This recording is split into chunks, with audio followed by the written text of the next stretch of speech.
Friends once again అందరికీ కూడా hi అండి. పొద్దున ఉదయాన్నే మనం దీపారాధన చేసుకున్నాం కదా. ఇప్పుడైతే ఈవినింగ్ 6 అవుతుంది. మార్నింగ్ 11 ఏమో అయినట్టుంది దీపారాధన అయ్యేసరికి. 11 o'clock పెట్టిన దీపం ఇంకా చూడండి ఎంత మంచిగా వెలుగుతూ ఉందో.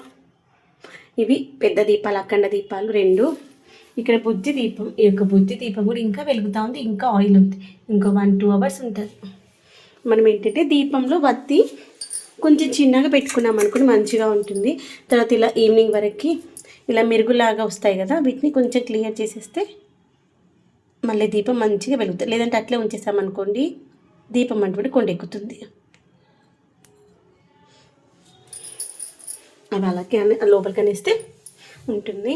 ఒకవేళ అలా అన్నప్పుడు కొంచెం వత్తి చిన్నగా అయిపోయింది అనుకోండి, కొంచెం వత్తి పైకి అనేసి సైడ్కి అనేస్తే వచ్చేస్తుంది. చూసారా, ఇది రేపు మళ్ళీ ఉదయం వరకు దీపాలు మంచిగా వెలుగుతూ ఉంటాయి. అలా మనకి ఎక్కువసేపు దీపాలు వెలుగుతూ ఉంటే మనసుకి చాలా హ్యాపీగా అనిపిస్తుంది. ఇది కూడా కొంచెం పైకి అందాము.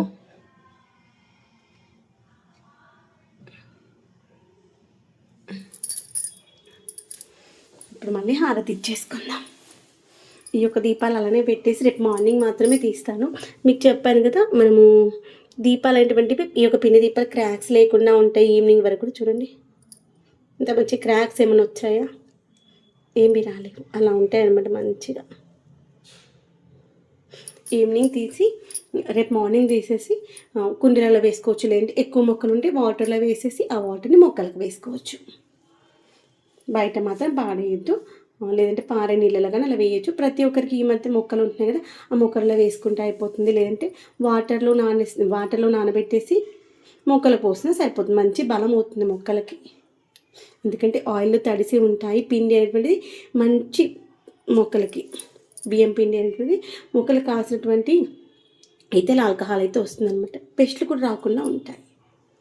నెక్స్ట్ డే తీసినటువంటి యొక్క పువ్వులు కూడా బయట పాడేయకుండా మన మొక్కల్లో వేసుకుంటే మళ్ళీ మొక్కలకి ఈ పువ్వులు వచ్చేసి ఆ పువ్వులు మళ్ళీ తెల్లవారి దేవుళ్ళకి పెట్టడానికి ఉపయోగపడతాయి. చూడండి, మనం రోజు తులసి మాల పెట్టినా కానీ ఇంకా వచ్చేంత ఉంటాయి అన్నమాట తులసి మొక్కలు. అంత మంచిగా ఎక్కువగా పెంచుకోవచ్చు అనమాట. అవన్నీ మనం ఇలా ఇంట్లోనే దేవుడికి పెట్టినటువంటి పువ్వులని మళ్ళీ రీయూజ్ చేస్తూ పెంచుకోవచ్చు.